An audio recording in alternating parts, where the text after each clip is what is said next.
Hello friends, maths magic में आपका स्वागत है। आज के क्लास में हम लोग मोड ऑफ अनग्रुप्ड डेटा को डिस्कस करेंगे। A mode is that value among the observations which occurs most often, that is the value of the observation having the maximum frequency. किसी भी ऑब्जर्वेशन में जो वैल्यू मैक्सिमम टाइम्स रिपीट हो रहा है, यानी कि उस वैल्यू का फ्रीक्वेंसी मैक्सिमम हो, उस केस में उस वैल्यू को, पर्टिकुलर वैल्यू को मोड ऑफ द डेटा बोलेंगे। यहाँ एक एग्जाम्पल है, इस एग्जाम्पल के हेल्प से इस डेफिनेशन को समझते हैं। The wickets taken by a bowler in 10 cricket matches are as follows 2, 4, 6, 5, 0, 2, 1, 3, 2, 3। Find the mode of the data. किसी बॉलर के द्वारा 10 क्रिकेट मैच में विकेट लिया गया है, उसका डेटा यहाँ पर लिखा हुआ है। Find the mode of the data. इस डेटा के हेल्प से हमको क्या बताना है? मोड ऑफ द डेटा बताना है। तो इस ऑब्जर्वेशन को हम लोग एक टेबल के फॉर्म में पहले कन्वर्ट कर लेते हैं। पहला रो में हम लोग लिखे हैं नंबर ऑफ विकेट्स और दूसरा रो में नंबर ऑफ मैचेस। इस डेटा में मिनिमम नंबर ऑफ विकेट कितना लिया गया है? 0, यानी कि कोई ऐसा मैच हुआ होगा जिसमें कोई भी विकेट नहीं मिला। उसके बाद मैक्सिमम नंबर ऑफ विकेट कितना लिया गया है? 6। एक ऐसा मैच भी हुआ है जिसमें वो 6 विकेट लिया बॉलर। तो इस तरह से हमारे पास मिनिमम 0 और मैक्सिमम कितना है? 6 विकेट्स। तो नंबर ऑफ विकेट्स को हम लोग 0 से लेकर 6 तक यहाँ पर लिखेंगे। 0, 1, 2, 3, 4, 5 और 6। अब नंबर ऑफ मैचेस, उस नंबर ऑफ विकेट्स के करस्पॉन्डिंग हम लोग देखेंगे कि कितना विकेट कितना मैचेस में लिया है। तो 0 विकेट यहाँ पर सिर्फ एक ही जगह दिख रहा है, तो एक मैच में ऐसा हुआ होगा कि कोई विकेट नहीं मिला होगा, यानी कि 0 विकेट लिया। ठीक है। उसी तरह से एक विकेट का अगर बात करें तो यहाँ पर एक विकेट सिर्फ एक मैच में मिला है, तो नंबर ऑफ मैचेस कितना हो जाएगा? 1 हो जाएगा। उसी तरह से 2 विकेट का अगर बात किया जाए तो यहाँ पर है, यहाँ पर है और यहाँ पर 3 ऐसा मैच हुआ है जिसमें 2-2 विकेट मिला है, तो नंबर ऑफ मैचेज हो जाएगा 3।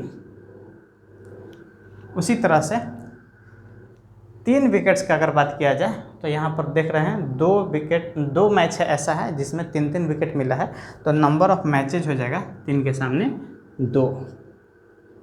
ठीक है। 4 विकेट एक मैच में मिला है, तो नंबर ऑफ मैच हो जाएगा 1। 5 विकेट भी एक मैच में मिला है, तो नंबर ऑफ मैच हो जाएगा 1। और 6 विकेट भी एक मैच में मिला है, तो नंबर ऑफ मैच हो जाएगा 1। तो इस तरह से नंबर ऑफ मैचेस को हम लोग यहाँ पर विकेट के करस्पॉन्डिंग लिख लिए, नंबर ऑफ विकेट्स के करस्पॉन्डिंग। तो ये टोटल नंबर ऑफ मैचेस है, इस सबको अगर ऐड करेंगे तो हमको मिलेगा 10। यही हमारा टोटल नंबर ऑफ मैचेस है, और इसी नंबर ऑफ मैचेस को हम लोग फ्रीक्वेंसी भी बोल सकते हैं। नंबर ऑफ मैचेस को क्या बोल सकते हैं? फ्रीक्वेंसी।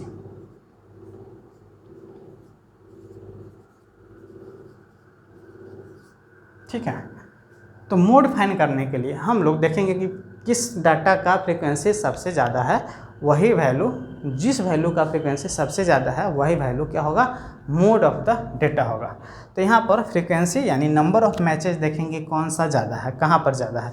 तो यहाँ पर फ्रीक्वेंसी 1 है, यहाँ फ्रीक्वेंसी 1 है, यहाँ फ्रीक्वेंसी 3 है, यहाँ फ्रीक्वेंसी 2 है, यहाँ फ्रीक्वेंसी 1 है, फ्रीक्वेंसी 1 है और फ्रीक्वेंसी 1 है।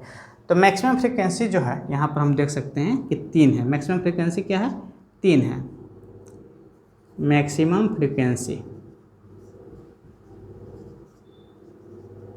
तो इस मैक्सिमम फ्रीक्वेंसी के करस्पॉन्डिंग नंबर ऑफ विकेट्स कितना है?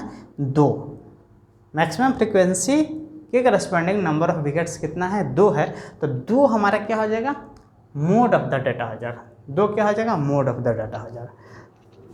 तो हम लोग लिख सकते हैं मोड जो हो गया 2 हो गया।